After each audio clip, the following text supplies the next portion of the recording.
Bonjour à tous, aujourd'hui on se retrouve pour rencontrer Emmanuel Albert qui est orthophoniste et qui va nous parler de la rééducation olfactive.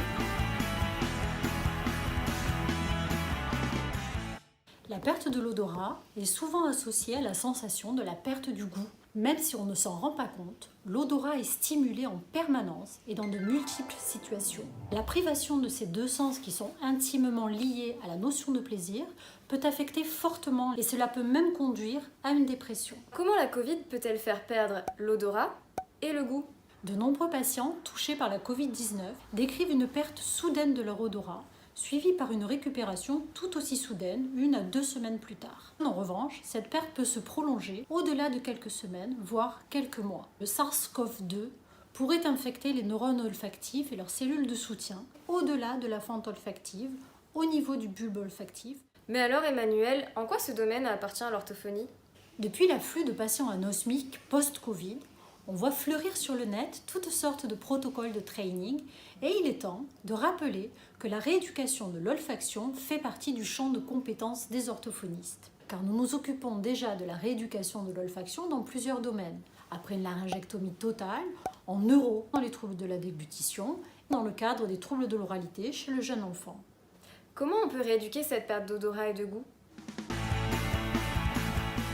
On va proposer aux patients un entraînement à sentir 4 odeurs prégnantes plusieurs fois par jour. En séance, on va aussi faire des exercices qui vont avoir pour objectif d'associer la sensation olfactive à la mémoire perceptive de ces odeurs. Grâce à l'évocation des souvenirs olfactifs qui sont engrammés à l'intérieur du système nerveux central grâce aux émotions et à toutes les connaissances que l'on a sur l'arôme senti, sa sémantique, on va chercher à recréer le chemin entre la molécule odorante et la mémoire de cette odeur. Ah, on se croirait presque chez Sephora là.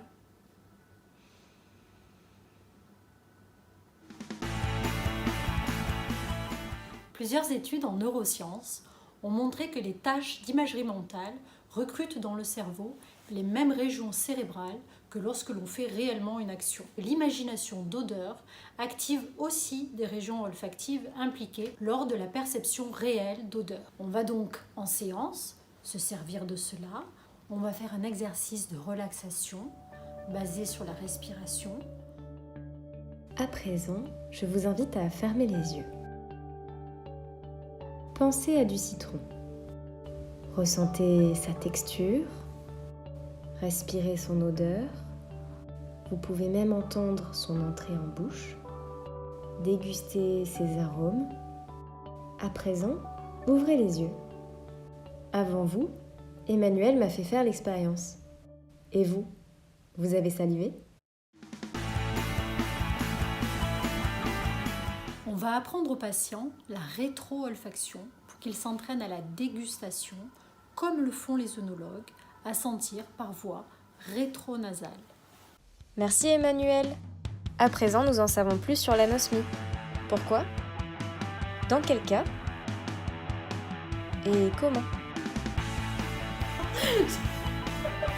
Je m'énerve toute seule. Ah, On le refait avec les mains dans les poches. blablabla.